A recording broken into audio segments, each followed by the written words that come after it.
Kolchak, Rise of the Admiral by Epic History TV. Let's go. If you want to go see extended... I should have shook my head, man. If you want to go see extended content, bonus content, go over to our Patreon. That link's in the description box down below. Cheaper than a meal deal. Cheaper than a meal. And that's a monthly really basis. a club card, bro. With a club card. This is mental. Gotta do it. Let's jump straight into this, guys. November 1980. Fantastic start. Hey. Yeah. In Western Europe, the 4-year slaughter of World voice, War man. I is drawing to an end. But across the former Russian Empire, a new conflict has broken out. A civil war that rages from Central Europe to the Pacific and will claim an estimated 9 million lives. Lenin, the Bolsheviks and their new Soviet Republic battle for survival against their many enemies, collectively known as the Whites. It's unbelievable that so many horses, The Whites' man. great hope. Their newly appointed supreme ruler of Russia, Admiral Alexander Kolchak. He is a war hero, a man of duty and discipline, who believes above all in service to the motherland. Millions look to him to crush the Bolsheviks, avenge the murdered Tsar, and save Russia from chaos and collapse. Alright. Okay. This is the extraordinary tale of the life and death of Admiral Kolchak, Alright, let's go. Russia's only supreme ruler. Okay. I didn't catch his name. Did we say it right? The Arctic Yeah, I'm sure we Ocean, did. Kolchak. Okay, Kolchak. 1900. We got that right. Booyah! I could do Russian Russian scientific names. vessel Zarya sails east on a voyage of discovery to is the it outer actual- fringes of the Russian Empire. The expedition leader is no, it's Baron not. It's not. Edward von Toll. I could have sworn that was coming in for like, what's that game called? The battle. No, the warships. Warships. I could have sworn that was a warships That was- starting advert, bro. That was a good. Let's go back and roll it back a little bit, just so Yeah, we we know can. it is not an advert. Right, 1900. Russian Would have been a good, scientific vessel like, Zarya Yeah. sails east Hey, on a warships, we're looking voyage for a of sponsor, you know. discovery to the outer fringes. Quick side note: on the social book, like we're getting enough views to charge like £50 a video for a sponsor if someone wants to do a sponsor. So we guys, we are can looking spend for that on the sponsors. video that we're- Yeah, bro. Yeah. If you I'm want game, us, if I'm you want game. to sponsor a video of ours for £50, just email us. Our details are in the description box down below. We condone no violence. We don't condone drug use. Don't we look at our control past history. drinking. Don't look at the past You know, videos. Of the Russian Empire. The expedition leader is Baron Edward von Toll, a Strong touch. renowned Russian Very explorer strong and touch. geologist. Fuck, we had a He story intends then, to though. explore the Arctic Ocean and discover Sanikov Land, a near-mythical landmass rumoured to lie north of the Novosibirsk Islands. Interesting. That's a journey. Among his crew, 26-year-old Naval Lieutenant Alexander Vasilievich Kolchak. Right, Kolchak had been a brilliant naval cadet, but service I aboard love it. He gives that little side eye like that. You know I'm good. the Petropavlovsk, one of Russia's newest battleships, had bored him. Kolchak had a passion for scientific discovery and oceanography, Okay, I like and that. a thirst for adventure. When Baron Toll asked him to join his expedition, he leapt at the chance. The dawn of the 20th century is an age of intense imperial rivalry and scientific exploration. Okay. Alright. Russia, under the autocratic reign of Tsar Nicholas II, seeks to modernize and learn more about its vast eastern territories. Okay. Yeah. Toll's expedition is part of this process and proves as dramatic as any tale in the annals of polar exploration.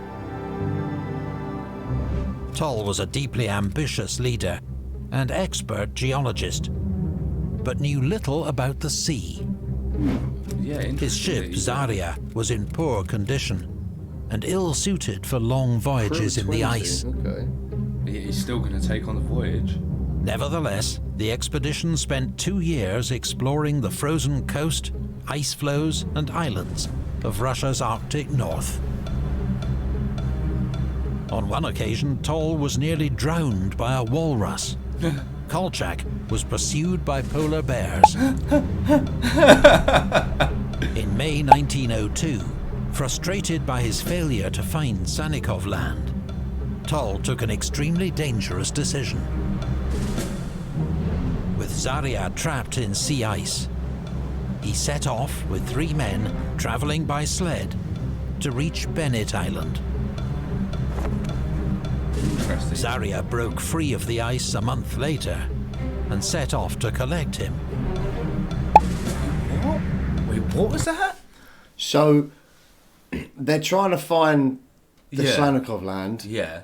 He got trapped in ice, so then for the next 2 years, I think he said, or 2 months, they were... I'm going back. Toll took an extremely dangerous decision. With Zarya trapped in sea ice, he set off with 3 men traveling by sled to reach Bennett Island. But he ended up there. I see. Yeah. Right. Zarya broke free of the ice a month went to go later collect him. Right. and set off to collect him. I thought it was like 3 months later. I don't know how long that took. But facing 260 miles in the impenetrable ice and running out of coal, Zarya had to turn back. Oh. Yeah. Okay. So he's left it. Kind of fair. Toll and his team were stranded. Oh dear. Lieutenant Kolchak had distinguished himself as a key member of the expedition and a loyal comrade to Baron Toll. Alright. He was determined their leader should not be abandoned. Nice. Returning 3,500 miles overland to St. Petersburg, Kolchak helped to organize a rescue mission. His plan seemed insane. To reach Bennett Island without a ship, using only sleds and small boats. What? But in the absence of better options, his proposal was approved. Okay. Let's Kolchak see. Let's see how he postponed does his it. own wedding to return to the Arctic and begin preparations. Doesn't leave his commander. On the 5th of May 1903, Kolchak's 17-man rescue expedition set off across 600 miles of snow and dangerous shifting pack Fucking ice. hell. Boy. Travelling by a combination of dog sled and whaleboat, it took 3 grueling months to reach Bennett Island, where they found no sign of Baron Toll. Just an abandoned campsite, some scientific observations, and a note. Departing south today, it read, "We have provisions for 14 to 20 days. All are in good health." The note was dated the 26th of October. It was 9 months old. No sign of Toll or his 3 companions was ever found. Oh shit. 9 months. Oh. 9 months ago, they were like, nah, fuck this, I'm not waiting around any longer. Fair. You're not going to stay in one position for 9 months. Peak, you've done that travel.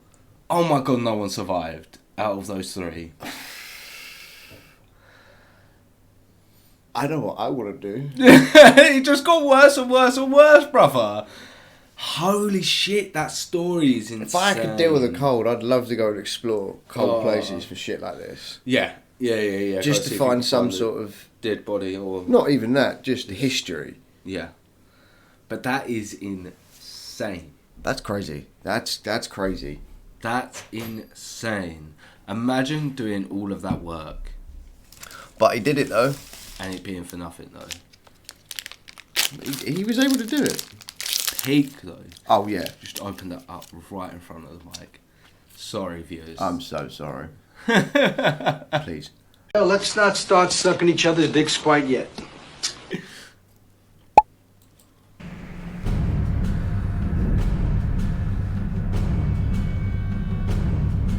Despite its failure, Kolchak's daring rescue mission won him national fame 'Cause he made it. and the Imperial Geographical Society's highest award, the Konstantin Medal.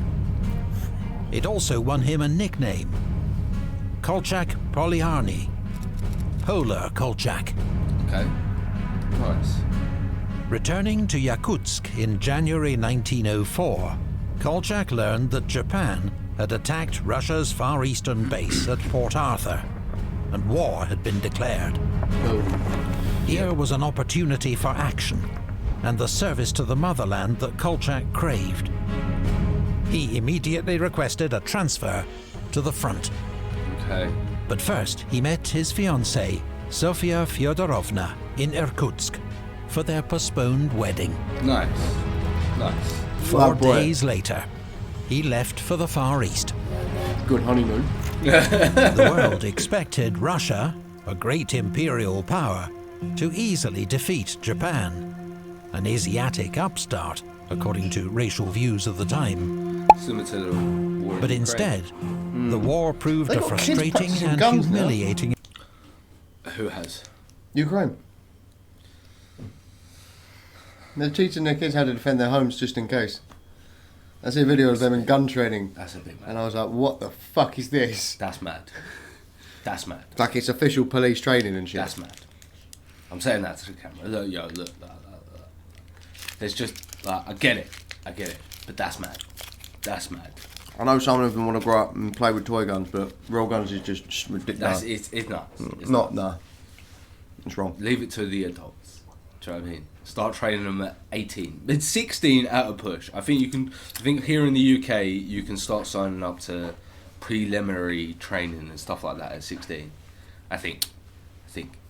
I'm sure you can do it younger, but I'm not sure. Nuts. Experience for Russia's military, with devastating Should be allowed. defeats on land and sea, leading to a political crisis at home. I'm so sorry you had to hear all of that. There was little Lieutenant Kolchak I'm could so- do to I'm change so the tide sorry. of war, bottled up with Russia's Pacific Fleet in Port Arthur. He nevertheless served with distinction and courage. Nice. Okay. As commander of a small, aging destroyer, his main role was laying mines at sea. Okay. In December 1904, one of his mines scored a major success, sinking the Japanese cruiser Takasago. Okay. But the repetitive nature of his duties bored Kolchak, and he was dogged by ill health. Oh shit. In December 1904, the Japanese got close enough to Port Arthur to shell Russian warships with their land-based artillery. Ship by ship, Russia's Pacific Fleet was sent to the bottom. Days later, Port Arthur surrendered.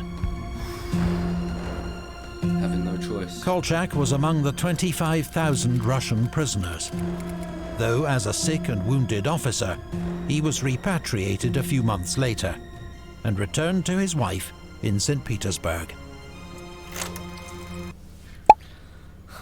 Just be an officer. It's alright, don't worry, mate. We'll reinstate you and send you back home to the wife. Alright. Turns around and just shoots half of his fucking team. That's what promotions get you, kids. Would you rather be shot? Yeah. Yeah, I don't know if I Yeah. could see my team and my friends. Yeah, no. and then just return to my wife and just be all good. No wonder why they have PTSD. Yeah. The war had been It's better than going back to a wife anyway, isn't it? Oh no, wait a minute. I have no one.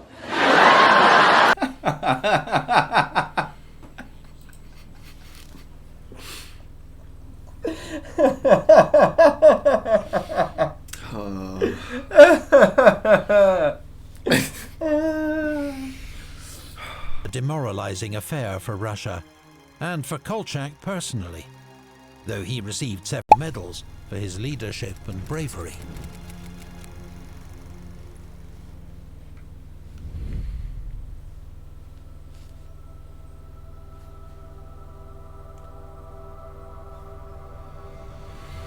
tickle you. It did tickle me. 1914, the assassination of Archduke Franz Ferdinand in Sarajevo sparks an international I crisis. remember this. Yeah, this is the whole reason. Yeah. Of World War One. Yeah. Austria-Hungary accuses Serbia of responsibility for the crime and plans to retaliate. This This caused like Nicholas all II happened to in like 4 mobilize days as well. Russia's army to support Serbia, a Slavic ally. In response, Austria's ally, Maybe 7 Germany, days. I'll be generous, I'll declares say war 7. on Russia. But yeah, Soon, it's crazy. all the 7 great days, European and empires there was a are World at war. It was just like, oh shit. That summer, Next day, oh as wait, the what? Russian army blundered Next day. towards disaster in East Prussia, No. 39-year-old Captain Kolchak took command of a man's land. destroyer flotilla in Right, Russia's okay, but we're Baltic getting fleet. back onto Kolchak. So he's got this destroyer. The previous year, flotilla. he'd been he's described in 39 an official now. report as an outstanding officer in every respect, Nice. firm character, well-mannered, very disciplined. A little nervous in ship Kolchak management. was, in every way, a model Tsarist officer. Now in the Baltic, he and his flotilla would enjoy notable success, despite the overwhelming superiority of the German Navy. They kept up with the Germans. Once more, in World War mine One, okay. warfare was the Russians' favored tactic. Mm. In the early days of the conflict, Kolchak's flotilla alone laid 6,000 mines in the Gulf of Finland. These operations effectively shielded the Russian capital from attack by sea. I see. Nice, Yeah. nice. Kolchak went So like, yeah, it makes complete sense if your capital here is like right on the coastline. Yeah. To just be able to just go, no. Yeah. No. I don't care if we have to take 3 hours to zigzag through this one specific thing that we know how to do. That's what we're gonna do. Like, went on to direct a series of bold night operations, laying mines on the approaches to enemy ports. Oh, I love that. I love That's that. so filthy. I see you. You haven't liked the video yet. Why not? Go on, go like it. While you're at it, you know you want to subscribe. And if you want to go to our social medias, all the links you need are in the description box down below. And you might as well head over to our Patreon as well, where you can get extra bonus content if you're enjoying this. That link's in the description box down below. But we'll get straight back into the video. Love you guys. That's quite sick. Kolchak's courageous That's leadership a won really him sick more tactic. medals. And a meeting with Emperor Nicholas himself. Okay. In 1916, Kolchak was promoted, becoming the youngest admiral in the Russian Didn't Navy, realise he'd become one of the youngest. with a new role, Commander-in-Chief of the Black Sea Fleet. With a new role. sick. Shit. That's it. He arrived at his new headquarters at Sevastopol in Crimea Okay. in July. He was accompanied by his wife, Sofia, and their 6-year-old son. She's pretty, you know. The couple She is had pretty, by yeah. now lost 2 children in tomboyish. infancy. Oh, that's to an infancy. Yeah. Across shit. the Black Sea, Kolchak faced Russia's old adversary, the Ottoman Empire, and Bulgaria.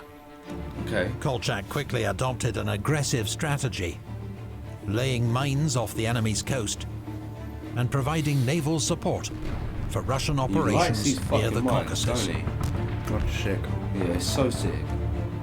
His great hope was to launch an operation to capture the Bosporus Strait, which would be a decisive blow against the Ottomans, Yeah, right. on and their open up capital. a sea route to Russia's western allies. Makes sense. Russia's 1st Naval Infantry Division was created for this task and placed under Kolchak's command. But the operation would never happen.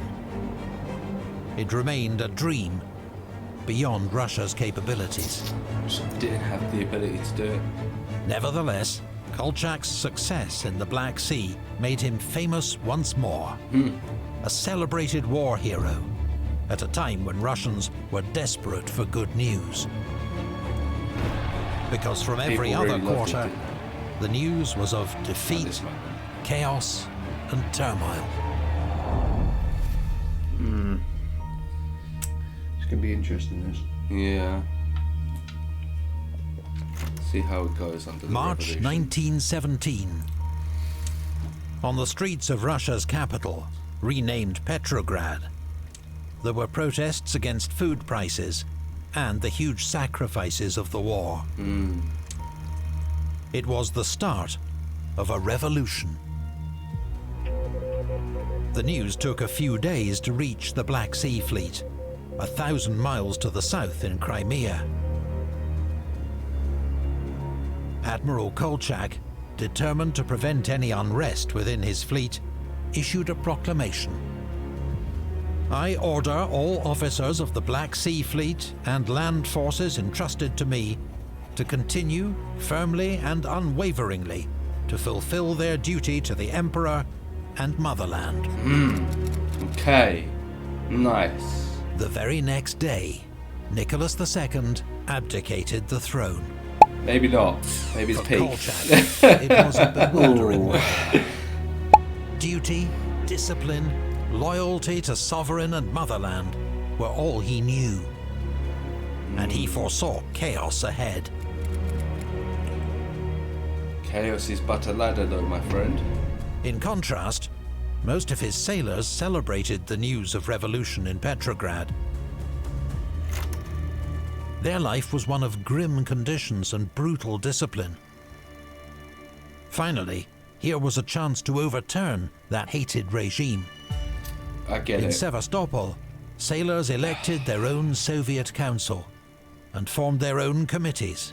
Okay, nice. Initial demands included renaming every ship which carried an imperial name. That's so pointless. Discipline so and respect for pointless. authority began to collapse. What's the Kolchak point? maintained a high tempo of military operations to keep his men occupied, Yeah, that but is privately exactly. talked of facing Brother, the woke people are communists. I'm telling you now.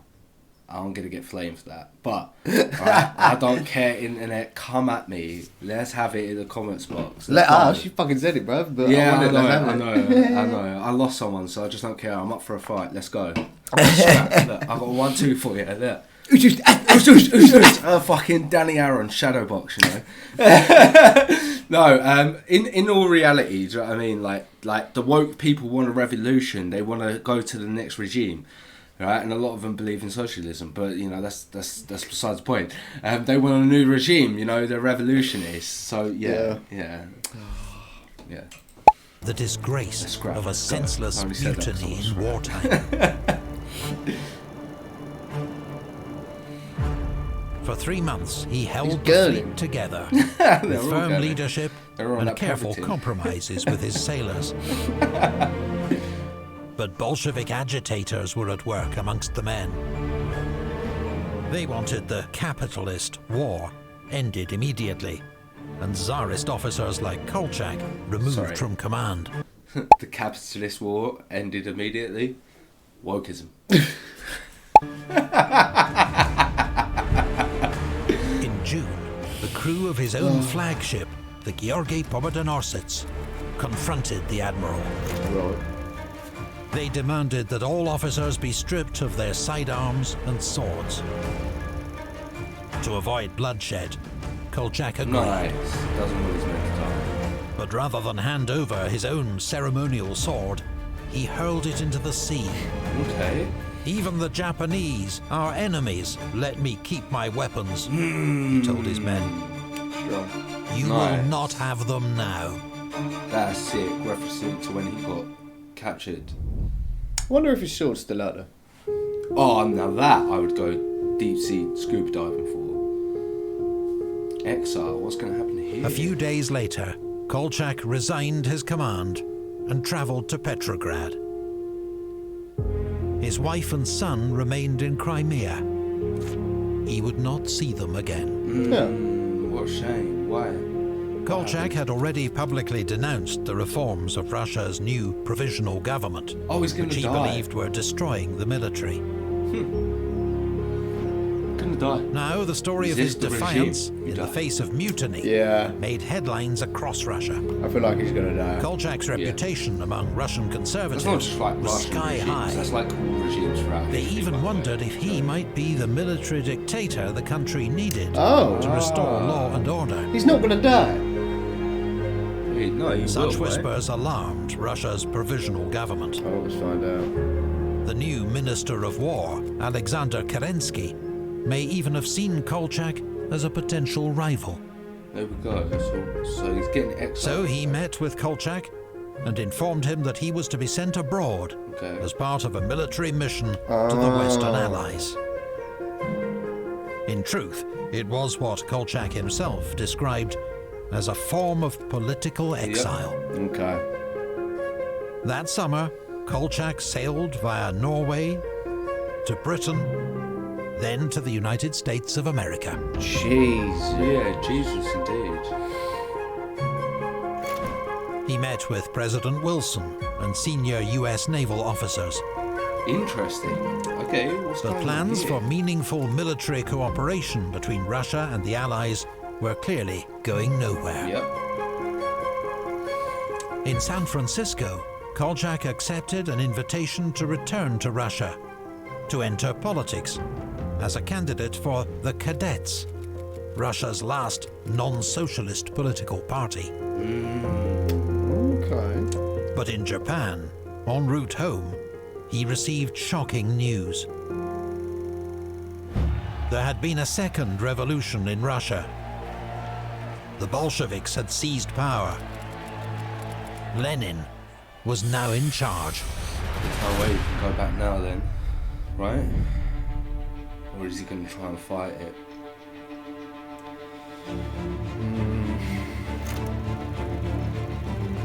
Kolchak was appalled by the October Revolution of 1917. As he would be. He despised Lenin and the Bolsheviks, who'd soon rename themselves the Russian Communist Party. The chief cause of his hostility was Lenin's plan to make an immediate peace with Germany. Like many Tsarist officers, Kolchak regarded Russia's commitments to her World War I allies as sacred. Lenin's negotiations with the Germans were both dishonorable and treasonous. Kolchak's course of action was clear. As an admiral of the Russian fleet, I considered our Allied commitment to the war against Germany to remain in full force. The only form in which I could continue my service to the motherland, which was now in the hands of German agents and traitors, was to join the war effort against Germany on the side of our allies. Ooh. Kolchak offered his services to the British. Okay. They okay. initially planned to send him to Mesopotamia, but soon backed him for a much larger role. They're going to support the whites in the revolution. With fighting still raging What's going on World War I's Western Front, the Allies were desperate for Russia to rejoin the struggle against Germany. This meant removing Lenin and the Bolsheviks from power, who that July added to their crimes by executing Emperor Nicholas II and his entire family Yeah, I remember at that from Yekaterinburg. Therefore, videos as we civil watched. war engulfed Russia, the Allies would back the anti-Bolshevik forces, known as the Whites, against the Bolsheviks, Okay. the Reds. Okay. Okay. Okay. The British now put forward Admiral Kolchak as a man who could unify and lead White Russian forces in the Far East, a proposal that met with widespread support. How does this go wrong? In September 1918, Kolchak arrived in Vladivostok. Here he learned that anti-Bolshevik groups had recently met in Ufa and established a new provisional all-Russian government. This was effectively a continuation of the provisional government that had been swept aside by the Bolsheviks. Therefore, it had little support from Kolchak and other conservatives, Okay. who blamed the provisional government for leading Russia into chaos in the first place. That month, the advance of Bolshevik Red Army troops forced the provisional government to abandon Ufa and retreat to Omsk. Kolchak travelled 2,800 miles by train to join it. Nice. Okay. Okay. Let's see what he does here. On the 5th of November 1918, after much discussion, he agreed to become the provisional government's Minister of War and Navy. 2 days later, Kolchak formed a general staff and went to the front to assess the situation. Okay. It's not What going is to be the good. situation? It's No, not gonna be It's good. not going to be good. You are right. Across Russia, the military situation was incredibly complex. White Russian forces were scattered on Russia's periphery. General Boldyrev commanded 180,000 provisional government troops on the Omsk front. General Denikin's volunteer army in southern Russia had around 50,000 troops. The northern Russian government, a small White Russian enclave, had just 6,000 troops. They were supported by Allied contingents of varying sizes, mostly in support and training roles. The Allies' most important contribution was sending arms, ammunition and supplies via Russia's seaports. Okay, I get that. Yeah. Then there was the Czechoslovak Legion, about 50,000 strong, on the Omsk front.